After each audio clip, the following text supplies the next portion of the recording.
get most of our unhappiness from trying to strive for those 9s and 10s, those peaks of happiness in our life.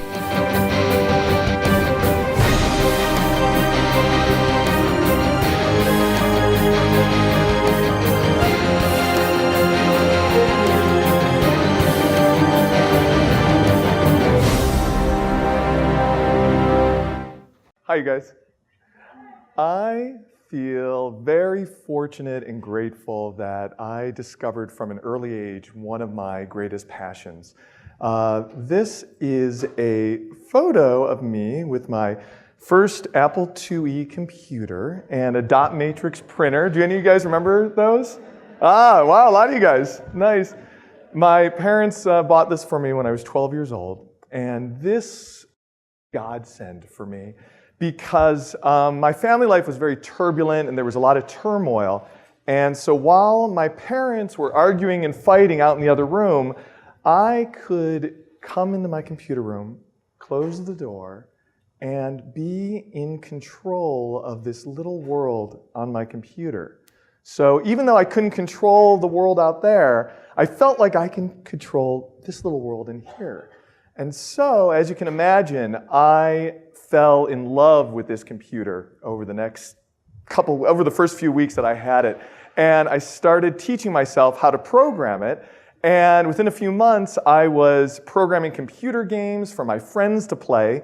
And I got my first job at 12 years old, programming the computer system for the little mom and pop video store down the street. Yes, this was even before Blockbuster Video, when there were still little video stores. And about a year later, this newspaper article was written about me. Teen Computer Whiz, Advisor to Pros. This article was about me becoming the youngest writer ever for Enter magazine, which was a computer magazine in the 1980s. And so, for most of my life, I have spent my time with Apple technology. And so you can imagine that for most of my life, my hero and my role model was Steve Jobs. And, you know, Steve Jobs is really an amazing man, in my opinion. And what a lot of people don't realize is he actually revolutionized the world in at least 6 different industries. He revolutionized the computer industry 3 different times. First, with the Apple II, which was the first personal computer that you could buy and just put on your desk. Then he revolutionized it again with the Mac, which was the first computer that had a graphical user interface and the very first computer with a mouse. And then he revolutionized it a 3rd time when he founded Next Computer Company. And a lot of people don't know that the operating system that Next created became the foundation for the operating system that Apple still uses today on all of their products. The Mac, the iPhone, the iPad, the Apple TV, and the Apple Watch. All 5 of them run on operating systems which Steve developed back at Next Computers. Steve also revolutionized the music industry twice. First with the iTunes Music Store, which was the very first way that people could buy digital music. And then again with the iPod, where you could, for the first time ever, hold 1,000 songs in your pocket, which was extremely revolutionary at the time.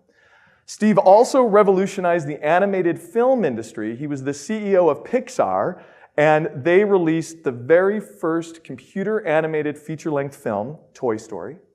And Steve also revolutionized the wireless industry. Apple was the very first consumer company that sold Wi-Fi-enabled laptops and Wi-Fi routers. Apple was the first by at least a year before anyone else was selling them. And of course, we all know that Steve revolutionized the cell phone industry. And if you don't believe me on there, just check your pockets. And Steve also revolutionized the tablet industry as well with the iPad. And what I find really, truly astounding about Steve is that through all of these successes and through all of these revolutions, he always remained grounded by his core values. And a few of his core values were inner peace and mindfulness, simplicity and minimalism, You can actually see that in his products. He always tried to make his products as simple, minimalistic as possible. But he also applied that to his life as well. Dedication to high quality, not just with the products he released, but with the people that he chose to spend his time with and the people that he brought on board at Apple. Improving the lives of others. He talked about this a lot, that his products at Apple were designed to help all of us improve our lives so we can unleash our own creativity and our own productivity in our own lives. And making the world a better place. Now, Steve was never driven by money. His salary was only $1 per year. And yes, he was worth a fortune in Apple stock, but he never spent his fortune. In fact, he chose to give most of his money to charitable organizations. Now, this is a photo of Steve in his living room in the 1980s. He was worth over $1 billion at the time. And he considered himself to be a Buddhist.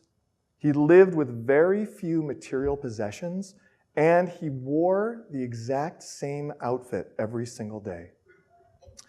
Steve had hundreds of inspirational quotes, and one of my favorite quotes of his is this one.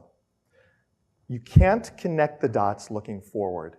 You can only connect them looking backwards. So you have to trust that the dots will somehow connect in your future.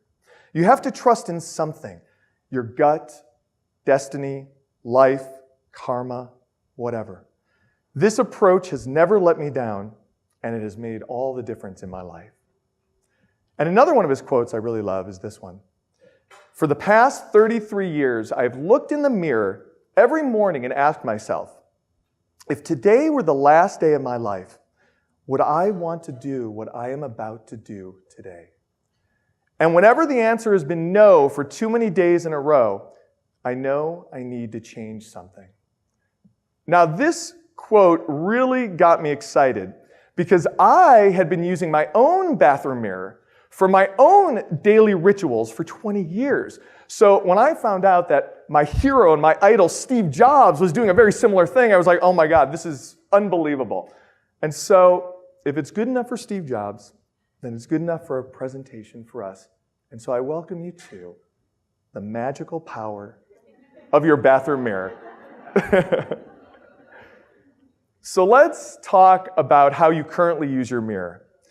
At best, you probably use your bathroom mirror for neutral activities, things like adjusting your hair, brushing your teeth, applying some makeup. But you might also be using your bathroom mirror for negative activities as well, such as criticizing your appearance, or obsessing over your perceived flaws, or reinforcing negative stories to yourself about your life.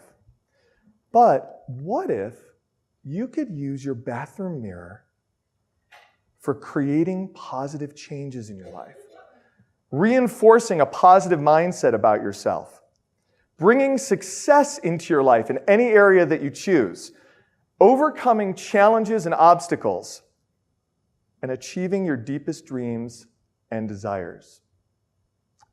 Now, is that really all possible with just a bathroom mirror? Well, from my personal experience, I believe that the answer is an unqualified yes.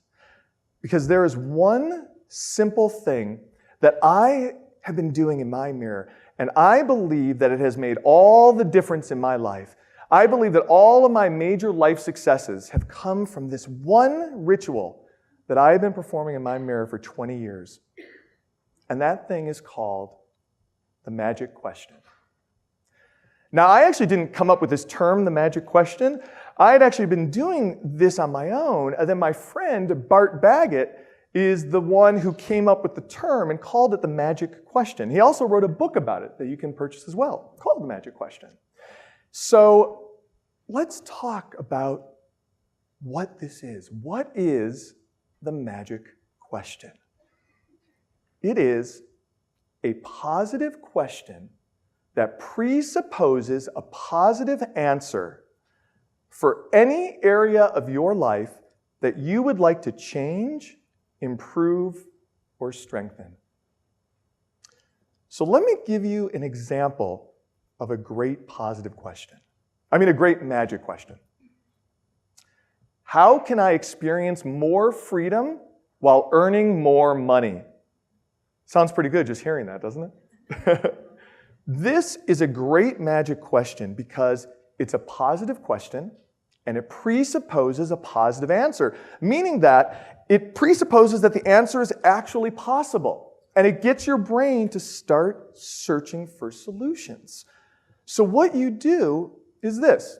You come up with a great magic question, and then you write it down on a little sticky note. And then you take that sticky note and you put it up onto your bathroom mirror. And then every morning, when you stand in front of your bathroom mirror, you say your magic question aloud. And that's it. Then you step back and you let your mind and the universe do its magic. And you leave your question up until you have achieved it. Now I'm going to give you a few more examples of great magic questions, but first I want to guide you on what you don't want to do with your magic questions that will limit your success and prevent this from being a great success for you. So let's talk about the first thing that you don't want to do. The first thing that you don't want to do is create yes/no questions. So while this is a great question, how can I experience more freedom while earning more money? This is not a great magic question. Can I experience more freedom while earning more money? You can already see that the difference, right? Immediately, a yes/no question makes your brain want to take the shortcut to no. It's like, no, I don't really deserve to have more freedom, earn more money, whatever. So you don't want to have yes/no questions because your brain is going to try to take that easy route and try to make you say no. So keep your questions positive and make sure they presuppose a positive answer. Another thing you don't want to do with your magic questions is you don't want to have why questions or how come questions. That's because these types of questions simply make you critical of yourself and they make you think of negative answers. So here are some examples of those. Why am I fat? Instead of that, how about this? How can I easily lose 30 pounds this year? Do you see how the question makes all the difference? Another one. How come I'm always broke? Better question. How can I bring financial abundance into my life? You can see that just by rephrasing it, as opposed to a why question, all of a sudden your brain is already starting to think of opportunities and ideas. Another one. Why do I keep getting into crappy relationships? Here's a better one. Who will become the perfect partner in my life? Another thing that I'd like you to avoid are A/B questions. There are so many times in our lives when we distill our choices down to two choices, A or B. We do that all the time, often unconsciously. But you don't want to limit your possible outcomes. So many of us get stuck with just A or B, but there might be C, D, E, F, G. We might have 26 different possible outcomes or more. And if we sort of narrow ourselves down to just two, we're really cutting ourselves off from all the possible opportunities that the universe might have in store for us. So an example of an A/B question is, should I take that new job or stay at my current job? Well, a better question that opens you up to more possibilities is, what is my ideal job situation? Now, yes, your ideal job situation might be A or B, but what if it's C, D, E, or F? What if it's a combination of A and B? What if it's something you hadn't even thought of yet? Another variation of that would be, how can my ideal job become reality? Another variation might be, how can my work life completely fulfill me?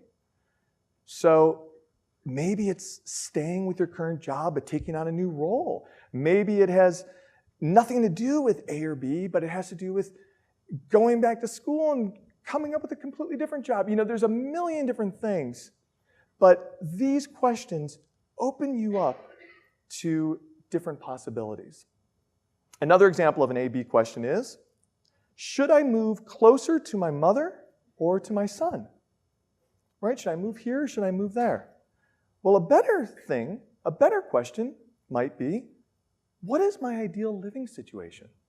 So if you're trying to figure out whether you should be closer to one family member or another, gosh, what if the answer was living in both places? In today's day and age with things like Airbnb, you could almost manage both places, right? You can go to one while renting out the other and go to the other place while renting out the other. That's just one thing that came up off the top of my head, but there's a million different ideas.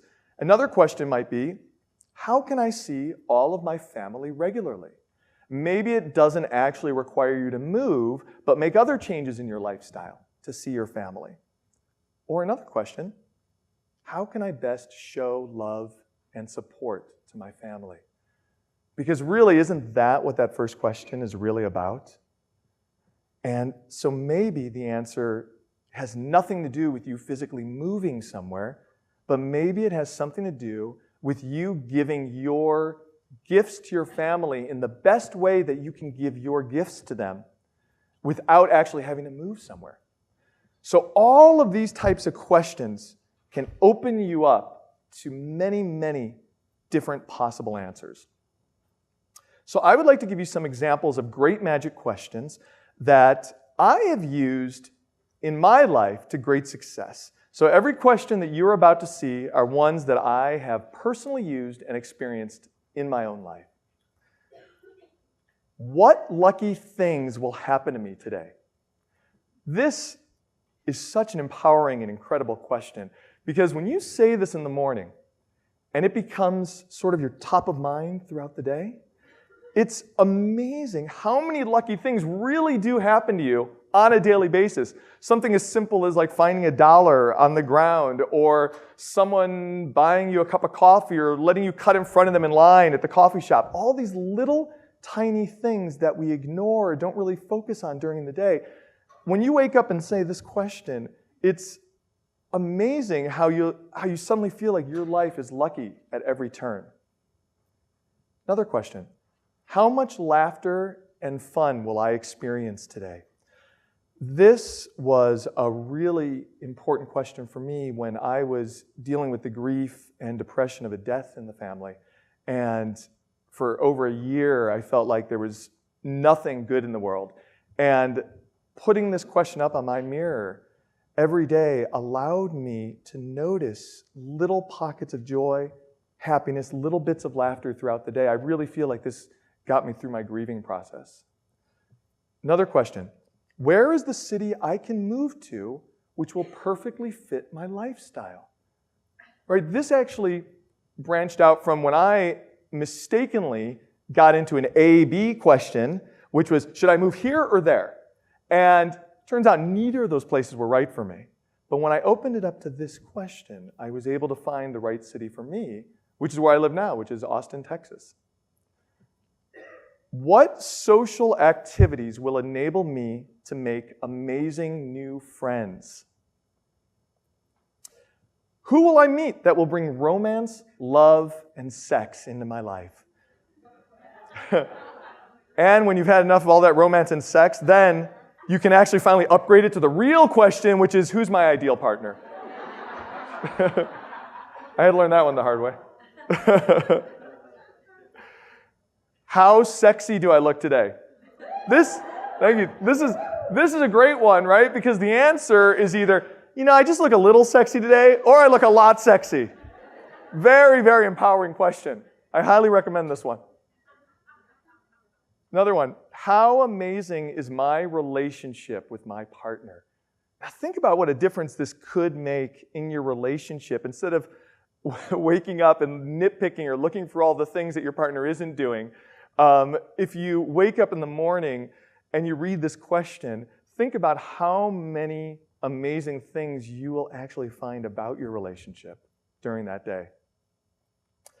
Who will be my best travel companion this summer? How can I push myself out of my comfort zone today? Now, this is a really great question if you're thinking about making gigantic pushes out of your comfort zone later, but you may be a little hesitant to do big, gigantic pushes, this little question enables you to take little, small pushes out of your comfort zone on a daily basis. If you read this question in the morning to yourself, maybe that day you might choose to speak up in that meeting at work where you haven't spoken up before. Or maybe you will do something like letting someone cut in front of you at Starbucks. Or talk to the stranger in line with you at Starbucks. Little tiny pushes out of your comfort zone. This can help you get used to doing those little things. Another question. How can I become healthy again without prescription drugs? This was a really important one for me. I was injured by the Western medical system, which I personally no longer trust for my own health. And I was really, really sick and injured for 5 years. And I had this question up on my mirror for 5 years, and it got me through until I was able to find my way back to health again. Another question. What incredible opportunities are available to me now? This was a really big one for me also. If you ever kick yourself over past mistakes or past regrets, and you're like, oh, man, I should have taken that opportunity. I wish I would have done that when I had the opportunity, when I had the chance, and you keep kicking yourself and you keep reliving these past stories in your head. That's what I used to do all the time.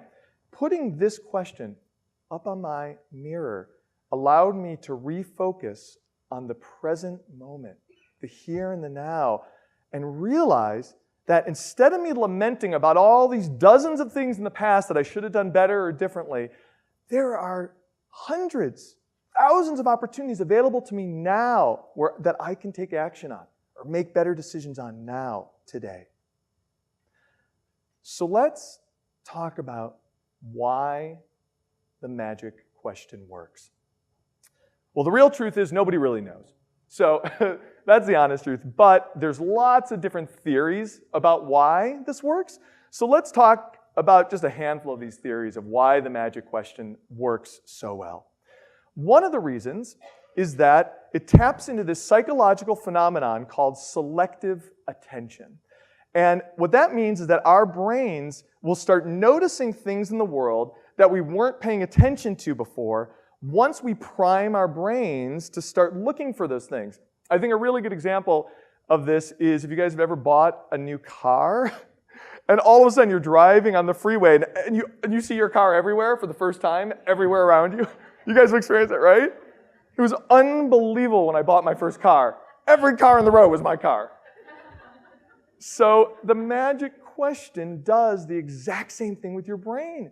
You wake up in the morning, you prime your brain to start paying attention to something, and all of a sudden, you will start noticing that. Another theory is that the magic question pivots our brains from a problem mindset, sort of a woe is me, why is this happening to me, why am I here, to a solution mindset. What are the possible solutions? And now this only works if you frame your question positively, which we already talked about. Another theory is it opens us up to new choices that we hadn't considered before. So as long as you don't limit yourself to those A-B questions, you might realize that there is a world of possibilities at your fingertips that will help you answer that magic question. Another theory is that we will consciously and unconsciously start taking new actions and making new decisions that bring the solutions closer to us. So whether we realize it or not, we will start taking baby steps towards the manifestation of the answer of those magic questions. And what I think is maybe one of the most important ones is that the magic question helps us stay focused with optimism, hope, and patience. This was really important for me in several of my questions because they don't always manifest themselves overnight. Sometimes they take several years to manifest. And when you wake up every morning, and that question is still there. Still letting you know that an answer is possible and an answer is forthcoming. It gives you optimism and hope and patience on a daily basis. And on a spiritual level, it puts our intention out to the universe. I truly believe that the universe will find the answer for you. So I'm going to give you a few pro tips on some things that I think you should do in order to accelerate the success rate of the magic question. I've learned these through trial and error, and I'd like to share these with you. These are some of my pro tips. The first one is, how many magic questions should you have? Anywhere between 1 and 4. I have found that any more than 4 sort of overwhelms your brain, maybe overwhelms the universe with too many options, too many things you're trying to work on at any given time. At one point in my life, I actually had something like 26 magic questions up on my walls. I mean, they were in every room, in the kitchen, the bedroom, the bathroom, my office, everywhere. They were everywhere. And it was too much. I got none of them accomplished. But once I decided to narrow down the questions to 4 or less, that's when I personally started noticing real changes in my life. Another pro tip is leave the questions up until you achieve them. There's a reason that you chose that question. It's really important to you. It means something to you. Even if your question takes 2 years for the answer to manifest itself, that's exactly the amount of time that it needed to manifest itself for you. I am so happy that I left mine up, some of them for years, until they were achieved. Another pro tip, give yourself permission to receive gifts from the universe. I find that this is a very challenging one sometimes for people, because a lot of times we don't feel deserving or worthy of the gifts that the universe is trying to give us. Sometimes these gifts will manifest themselves in little tiny ways, and we're like, oh, no thank you, no thank you. Or someone will try to give us help in some way, and we'll say, oh no, I got this, I got this. These are all little ways of the universe trying to give you gifts, and I would like you to open yourself up to receiving them. Give yourself permission to do that. That ties into this next tip, which is love yourself. You deserve this. And what might actually help, I did this for a while as well, is it might help to stand in front of your mirror and look at yourself and say, I love you. Because so often we neglect the most important relationship of all, which is our relationship with ourselves. So love yourself. You deserve the magic question to come true for you. And give yourself permission to change as a person. This is one that I think many of us struggle with. And I'd like to tell you that you are under no obligation to be the same person tomorrow that you were yesterday. You're under no obligation to be the same person. No matter how many times you've posted on Facebook that you are a computer programmer and this is your life and you love computers and technology and everyone comes to you for computer advice, that doesn't mean you have to be the computer programmer forever. No matter what you put out there to social media or to your friends, your family, your colleagues, doesn't make a difference. You're under no obligation to be that same person. You can change if you want to change. You don't owe it to anybody else except yourself. And along those lines, give yourself permission to make mistakes and fail. If you don't make mistakes, then you're basically playing it safe and you're staying within your comfort zone. And playing it safe usually gets you the same results that you've had in the past. But mistakes actually show that we're pushing out of our comfort zone, and mistakes enable us to grow and change as a person and become a new person in the future. And another pro tip, trust and have faith in the roller coaster ride of the universe. So what do I mean by that?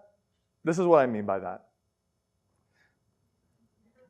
What I planned versus what happened.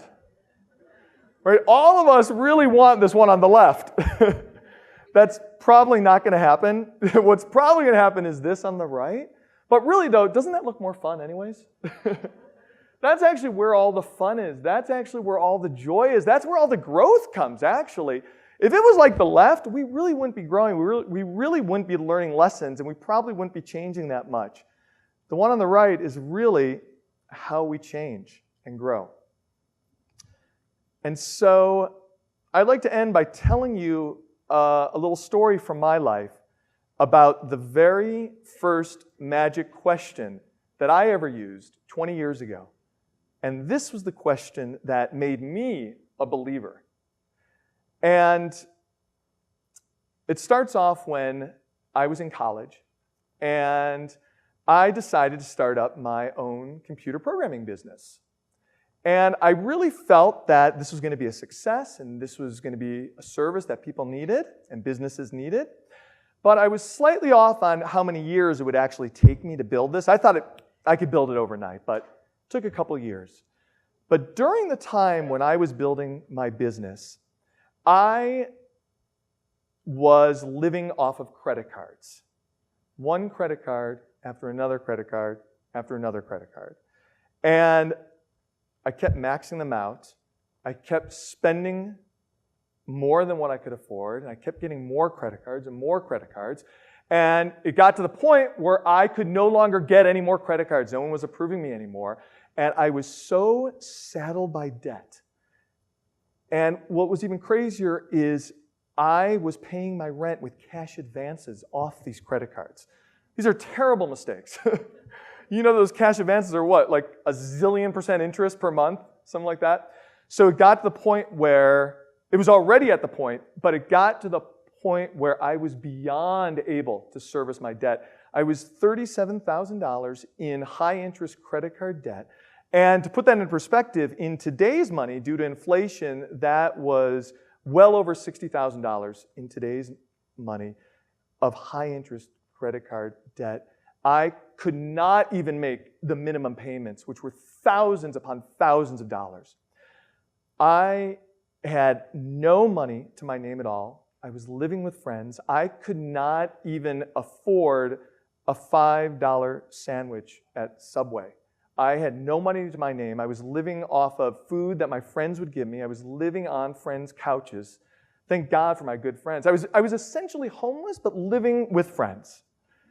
And now I realize, of course, that this was all of my own doing, you know? And if I were to do it all over again, I probably would not make these same choices. And, you know, maybe I should have tried to find a part-time job on the side. I mean, there's a million different things I probably could have done to handle this significantly better than I did. So I take full responsibility for my really, really terrible choices.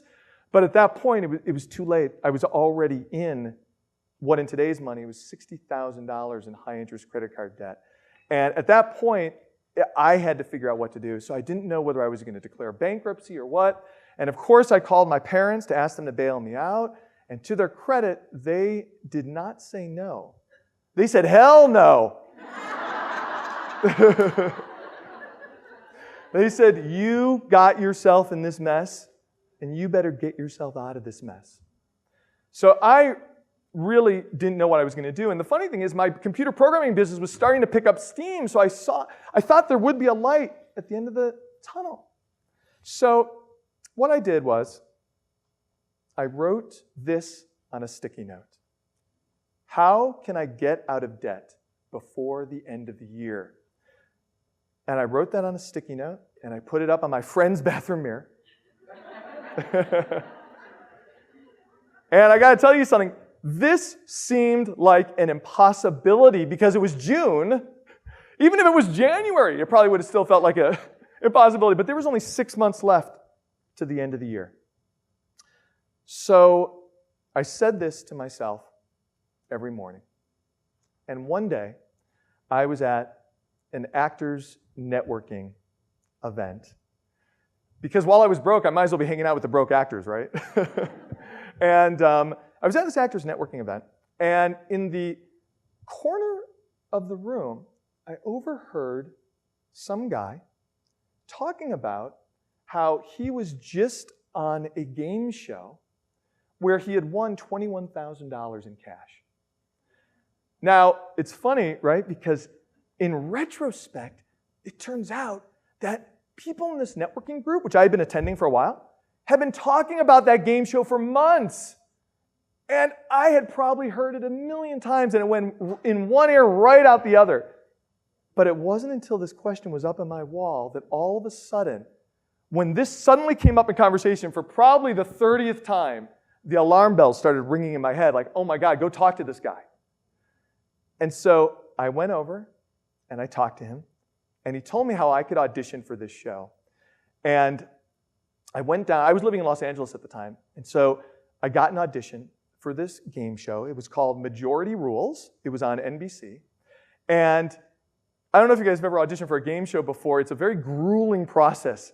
You have to go through weeks and weeks of auditions. They want to make sure that your personality will shine on TV and that you can play the game properly and that you don't make too many dumb mistakes while the camera's rolling and stuff. It's a very tedious process. So after weeks and weeks of going back for audition after audition after audition, I was finally cast on this game show.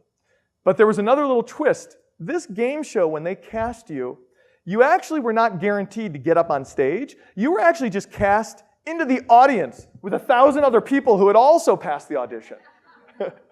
So then on the day of the taping of the game show, you have to compete against 1,000 other people to try to claw and fight your way to the stage to win money. And we did that by trying to buzz in from our seats. We all had buzzers at our seats. And you try to buzz in before 1,000 other people and answer the question, and then get up on stage. So it turns out that me and a buddy of mine, we both got cast on this game show. And so both of us were sitting in the audience next to each other. And they taped many, many shows during the day. So we had to get there at 6 in the morning, and we had to be there till like 8 or 9 p.m. at night.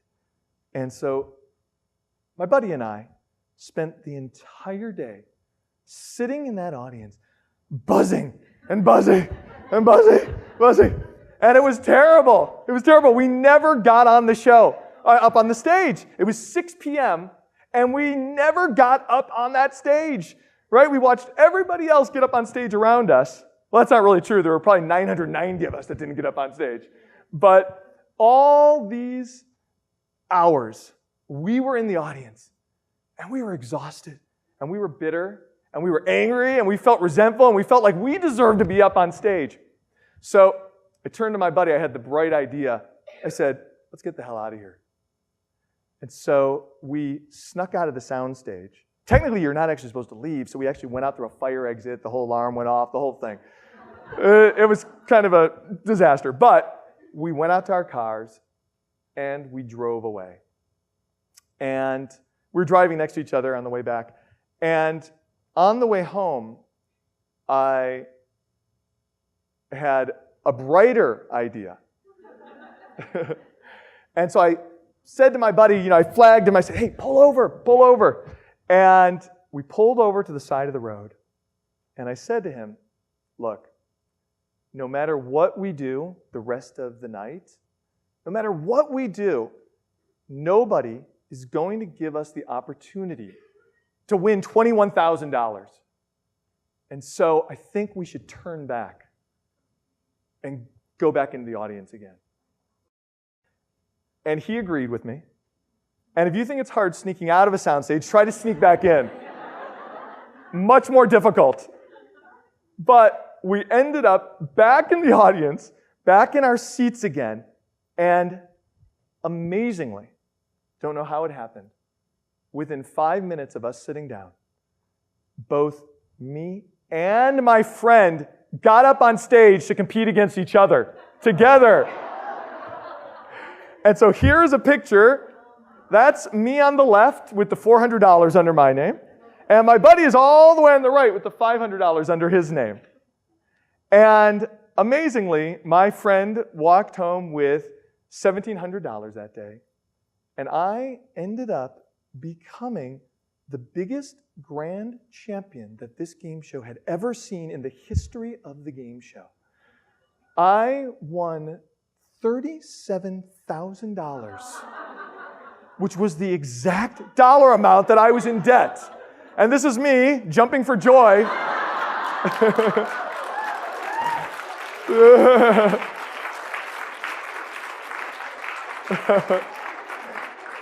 Thank you. I really thought it was a dream. And that day, it got me out of debt. It got me from negative $37,000 up to zero. And I was able to restart my life again. And I have never been in debt since.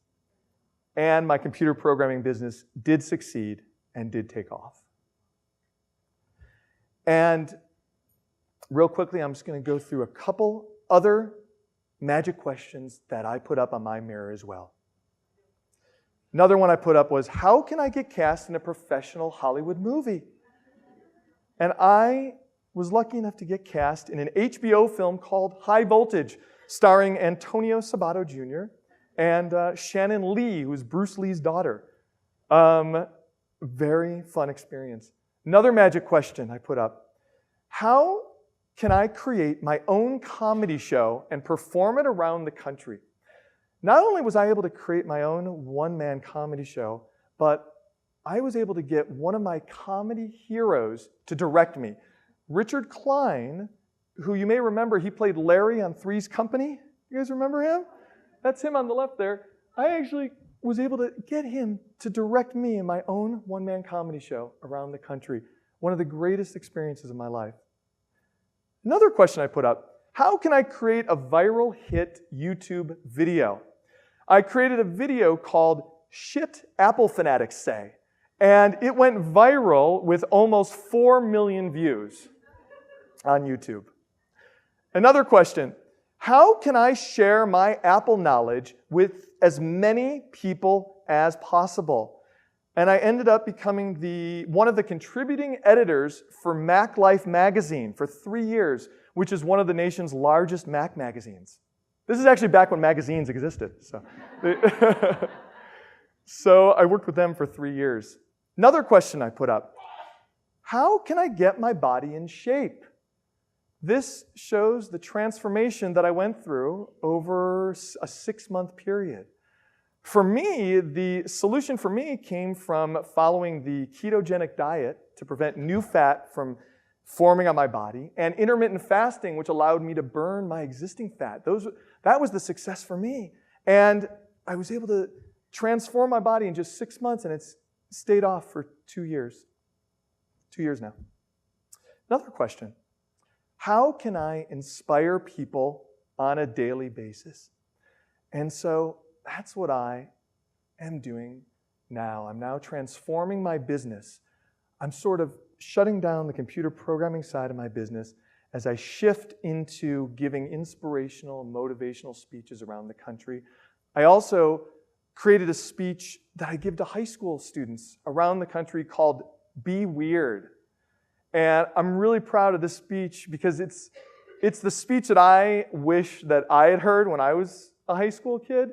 I encourage students to follow their own passions and do what's in their heart for a happy and successful and fulfilling life. And the magic question that I might be the most proud of is this one. How can I work with my hero, Steve Jobs?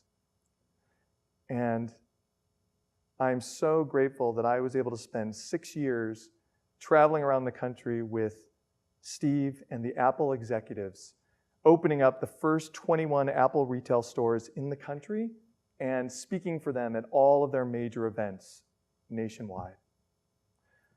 So I would like you to imagine how the magic question can help you in your life. Thank you.